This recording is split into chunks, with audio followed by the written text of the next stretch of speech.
بازگشت نپتون چیست و چرا اتفاق میفته؟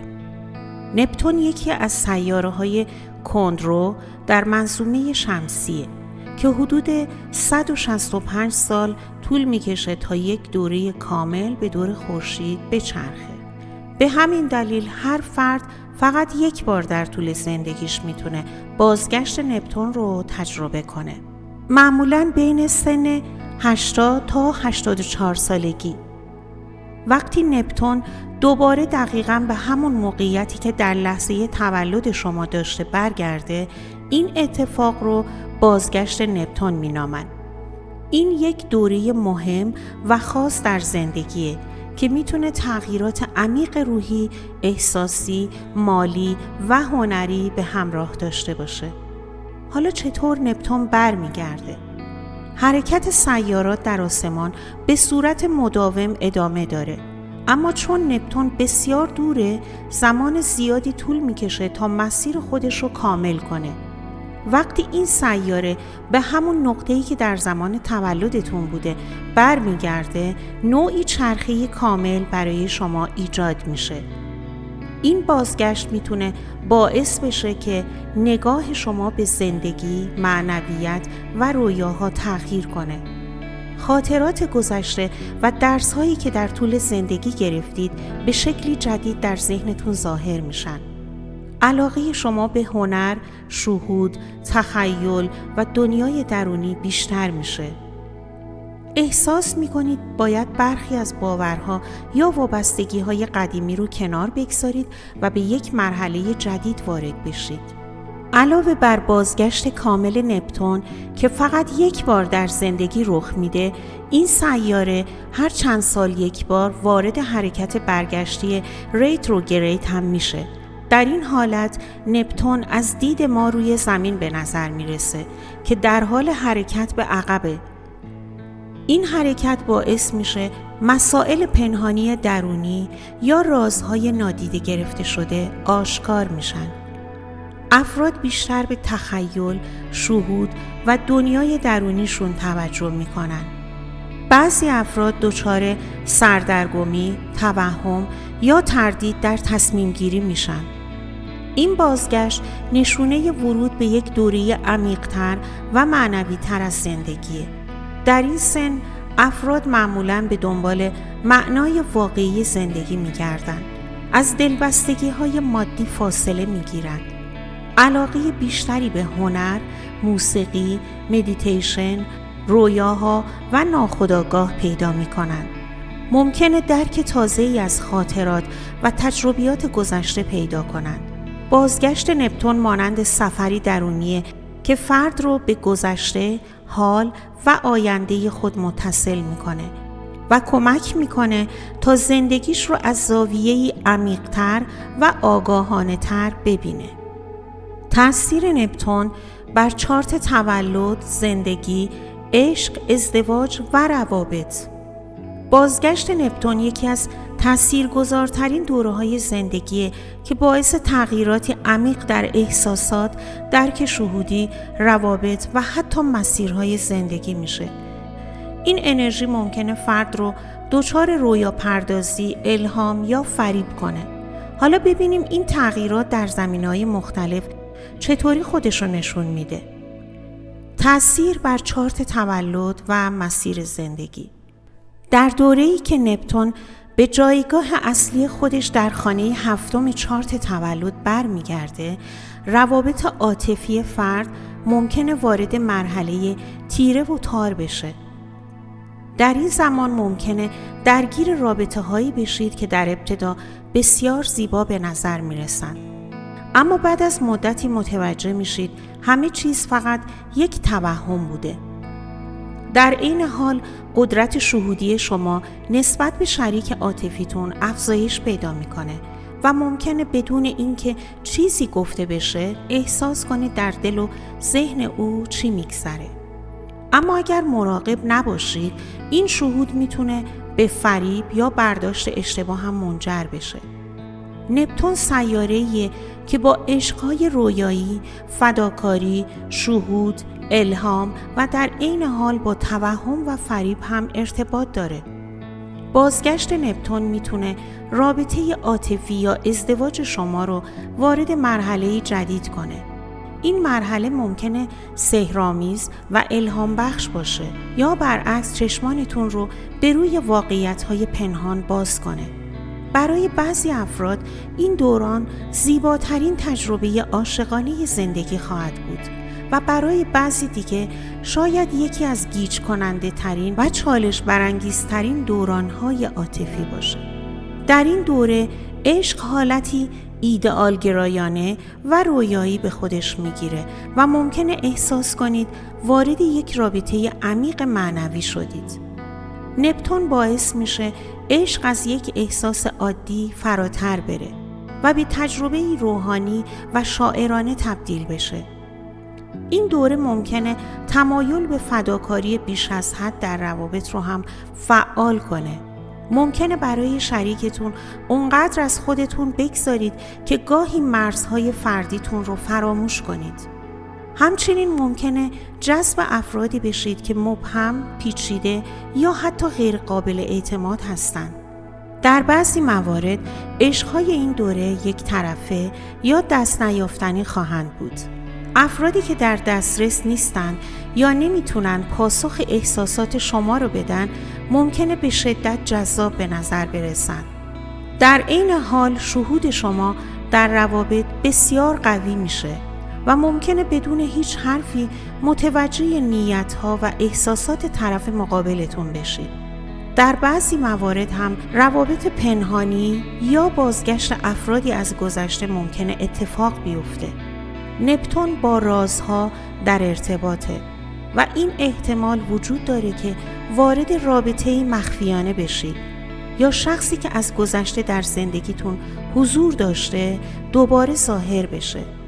در بعضی موارد ممکنه ارتباطی کارمایی و فراتر از دنیای مادی با کسی احساس کنید. شاید با کسی روبرو بشید که حس می‌کنید از گذشته‌های دور او رو می‌شناسید و پیوندی روحی بین شما وجود داره. اگر در این دوران تصمیم به ازدواج بگیرید، احتمال اینکه این ازدواج رنگی از معنویت و عرفان داشته باشه زیاده. احساسات در چنین رابطه‌ای بسیار لطیف و عمیق خواهند بود، اما باید مراقب باشید که تصویر غیر واقعی از شریک زندگیتون نسازید. برای کسانی که از قبل در رابطه یا ازدواج هستند، ممکنه در این دوران فاصله عاطفی یا سوء تفاهم‌هایی در رابطه ایجاد بشه. احساسات مبهم یا پنهان میتونن موجب سردرگمی بشن. نپتون گاهی باعث میشه فرد از واقعیت فرار کنه و بخواد در دنیای خیالی باقی بمونه. در ازدواج این اتفاق میتونه باعث بشه مشکلات واقعی نادیده گرفته بشن یا برای حل اونها اقدامی صورت نگیره. در مجموع بازگشت نپتون در خانه هفتم فرصتیه برای عمق بخشیدن به روابط عاطفی، شناخت بهتر خود و شریک زندگیتون و روشنسازی اون چیزی که در پس پرده احساسات پنهان شده. اما برای عبور سالم از این دوره، آگاهی، مسئولیت پذیری و ارتباط شفاف ضروریه. تأثیر بازگشت نپتون بر پول و خلاقیت هنری. نپتون سیاره رویا، تخیل و شهوده. وقتی نپتون به جای اصلی خودش در چارت تولد شما برمیگرده، زندگیتون در دو بخش مهم تحت تأثیر قرار میگیره: وضعیت مالی و خلاقیت هنری. این دوره میتونه الهام بخش و سازنده باشه، اما اگر مراقب نباشید ممکنه باعث توهم و اشتباه هم بشه. در ادامه بررسی میکنیم که این اتفاق چطور بر پول و هنر تأثیر میذاره. این دوره ممکنه با پیشنهادهای مالی روبرو بشید که بیش از حد عالی به نظر میرسن، اما واقعی نیستند. ممکنه دیگه مثل قبل به پول و مادیات اهمیت ندید و بیشتر به دنبال معنویت و احساسات عمیق‌تر باشید. پولهایی که ناگهانی میان یا میرن. گاهی در این دوره ممکنه بدون دلیل خاصی پولی به دست بیارید یا از دست بدید. ممکنه در این دوره حس کنید دلتون میخواد به دیگران کمک کنید و حتی تمام پولتون رو به کسی بدید که نیاز داره. کارهایی که به هنر، موسیقی، روانشناسی، مدیتیشن و مشاوره های شهودی مربوط هستند در این دوره موفق‌تر خواهند بود. خطر فریب خوردن در مسائل مالی. در این دوره افراد ممکنه درگیر کلاهبرداری‌های مالی بشن، مخصوصاً اگر نپتون در بخش‌های خاصی از چارت تولدشون باشه. تأثیر نپتون بر خلاقیت‌های هنری. افزایش الهامات و ایده‌های جدید. اگر هنرمند، نویسنده، نقاش، عکاس یا موسیقیدان هستید، در این دوره ایده‌های فوق‌العاده‌ای خواهید داشت. احتمال غرق شدن در خیالات.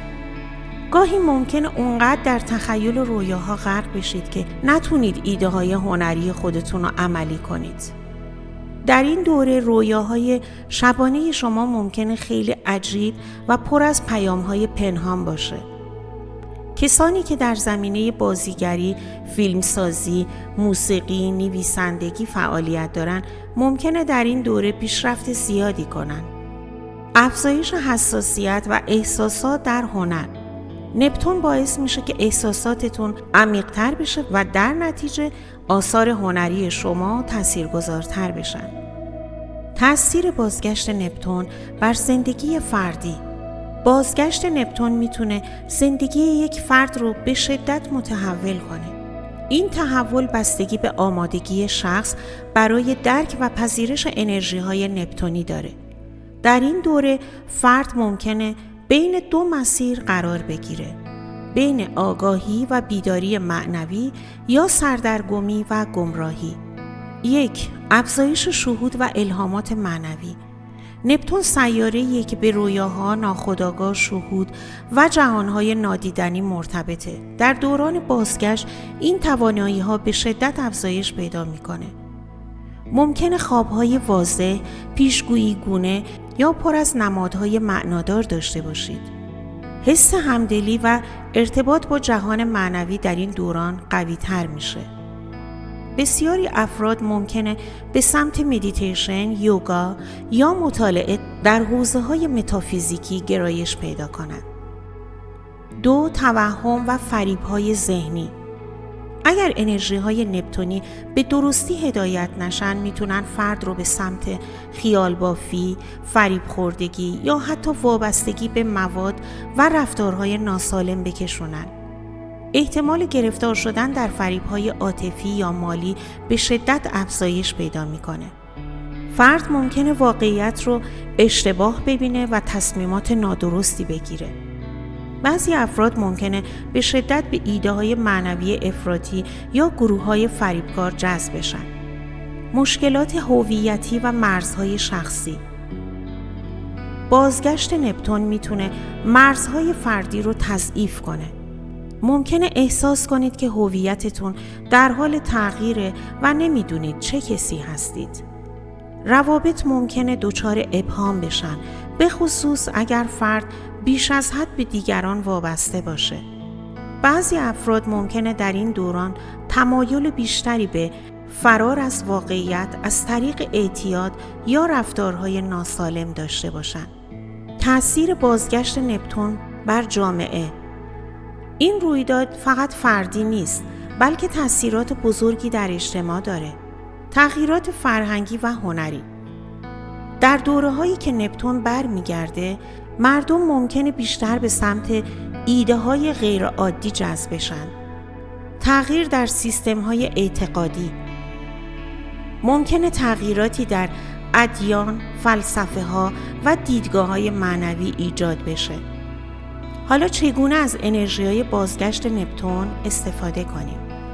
مدیتیشن و خودکاوی رو در اولویت قرار بدید. از رویاهای خود یادداشت برداری کنید، چون ممکنه پیام‌های مهمی در اونها باشه. مرزهای شخصی خودتون رو تقویت کنید تا از فریب و سوء استفاده در امان بمانید. از هنر و خلاقیت به عنوان ابزاری برای بیان خودتون استفاده کنید. از افراط در رویا پردازی و خیال پردازی دوری کنید. و سعی کنید واقعیت رو ببینید. جمع‌بندی: بازگشت نپتون میتونه فرصتی بی‌نظیر برای رشد معنوی، خلاقیت و آگاهی عمیق‌تر باشه.